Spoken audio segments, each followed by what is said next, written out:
I'm not paying for those.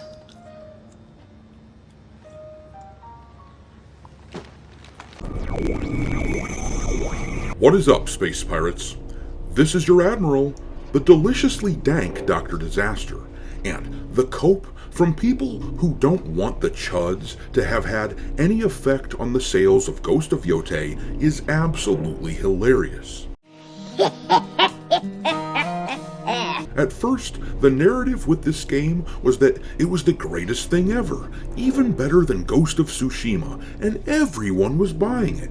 But gradually, that narrative has had to fade away and transform into, well, actually, the sales numbers for Yotei and Tsushima are basically completely even, so the section of gamers who said they refused to buy the game had no effect.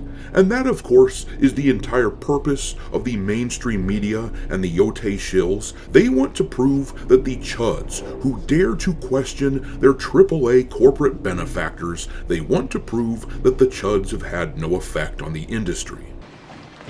Well, you look nervous. Yeah, they do seem nervous, don't they? Their desperation to prove that the chuds are powerless betrays their own goals. They make it obvious that yes, actually, the people who are sick and tired of these developers that relentlessly push their progressive politics into our hobby, those people do have an effect. And those who refuse to believe this need a big-time wake-up call. Welcome to Earth. Well, we've just gotten a bit more insight into the sales numbers for Ghost of Yotei, suggesting that the game is selling somewhere around 16% worse than Ghost of Tsushima, which is not the cleanest win for the chuds, and it certainly doesn't make the game an outright flop, but sequels, especially sequels which apparently improved on the game's controls across the board, but sequels to successful games are actually supposed to outsell the original game by a pretty fair amount, since they enter the market with a lot of pre-built marketing helping them out. But immediately, the defenders of this game started to pivot, saying that actually, the lower sales volume of this game makes it more of a success because there are fewer PS5 owners than there were PS4 owners when Tsushima came out. And there was one word that came to my mind when I heard this rationalization. It probably occurs to you as well. That one word is cope.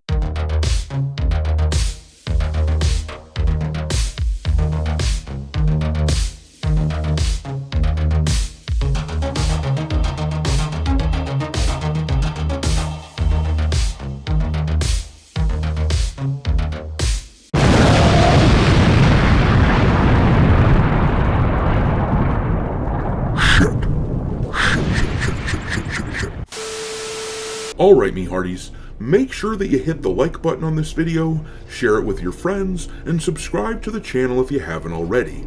I've had a lot of people tell me that they have been unwillingly unsubscribed to the channel, so make sure you check on that, and also, don't forget to follow me over on X, where my handle is Dr. Disaster1, and if you want to help keep the lights on, consider becoming a member of the channel for as little as $5 per month.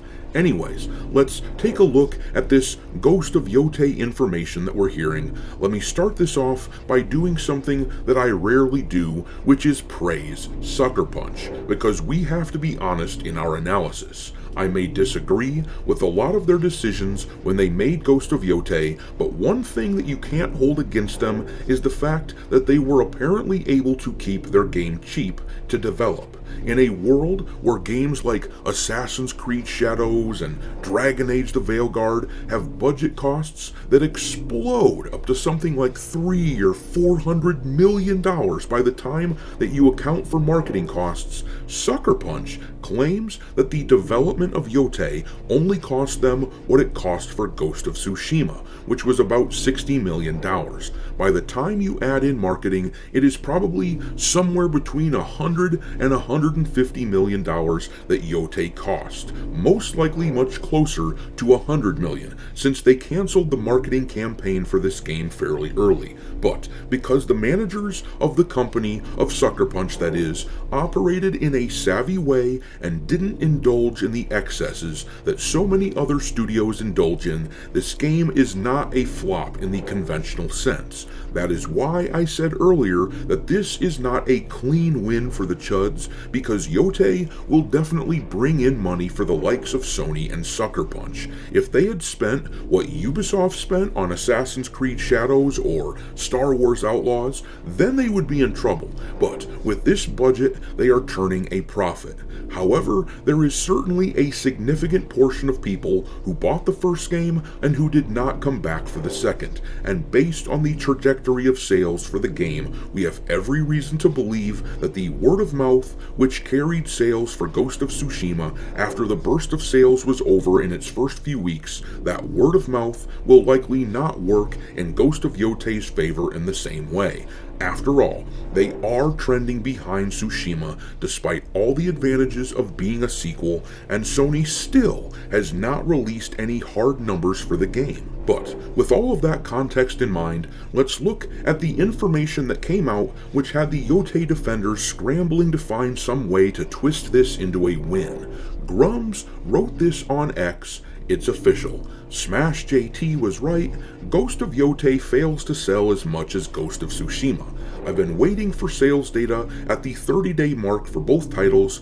Yotei sales have flattened, selling 650,000 less copies than Tsushima, 16% less than the original. And let me just pause really quick and work out the math for you with hard numbers. If Yotei sold 650,000 less copies than Tsushima, which supposedly comes out to 16% less, then that means that Tsushima sold a little over 4 million copies in 30 days, and Yotei sold around 3,300,000. And keep in mind that, as I've been saying, based on the game's expected budget with development and marketing included, they likely needed to sell between 2 and 2.5 million in order to break even. So, if this info is correct, then they are already profiting off of this game.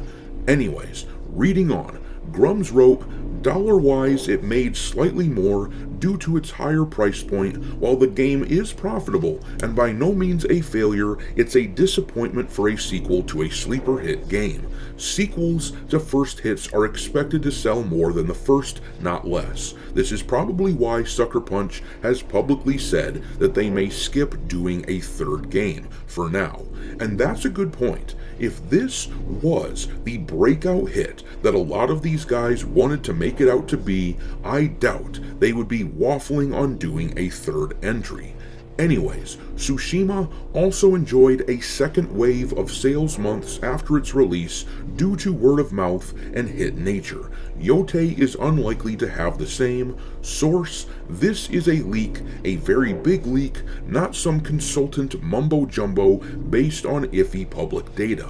I cannot reveal where it comes from, but I can tell you I have very good numbers. I'm confident in this source, and I believe, long-term, these numbers will eventually be published and proved correct. So keep in mind that this is all rumors and hearsay from Grums. He's usually fairly reliable though with the numbers that he and his sources provide, but I remain skeptical.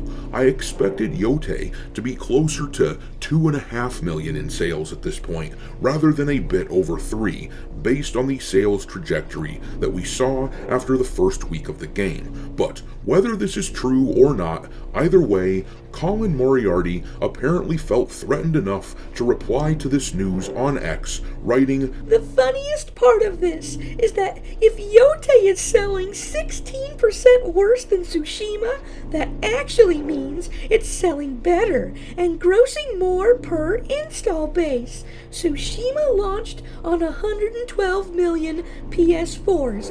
Yotei launched on 80 million PS5s, a 40% gap at a $10, 16.7% higher price point. Whoops." Yeah, my guy, that is not a proper defense. At no point in the history of gaming have we ever looked at the number of consoles owned when a game releases in order to justify that it was doing great or doing bad or whatever. Now, certainly, the game Yotei, that is, does cost more than Tsushima did, but inflation is a thing, and people have been dealing with $70 price tags for a while now on new games. So once again, this is not particularly relevant, especially since the crux of the argument that these sorts of people are making is that the chuds are having no effect on the total sales of the game. And clearly they are. And using in-the-weeds statistics like this to try and spin things and prove that it's a major success is not changing that fact. Nobody is arguing that the game has not made money or that it wasn't going to make money. That didn't happen. Nobody said that.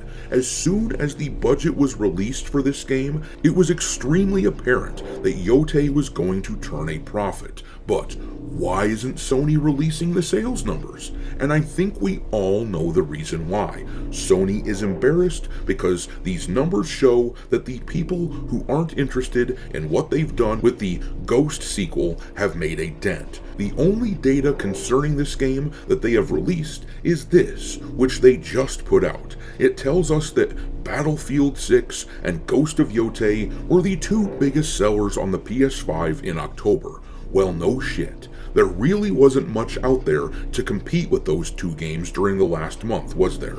I wouldn't need this tweet to tell me that, but this is the sort of spin that a company puts out when the hard numbers don't say what they want it to say, and anyone who tries to spin Yotei's release as somehow meeting Sony's expectations is deluding themselves. But I'm gonna leave it there.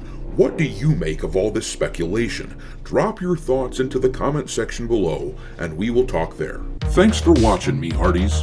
If you haven't already, your Admiral is inviting you to subscribe to the channel and become a part of the crew. Life as a space pirate may not be glamorous, but there's always plenty of booty.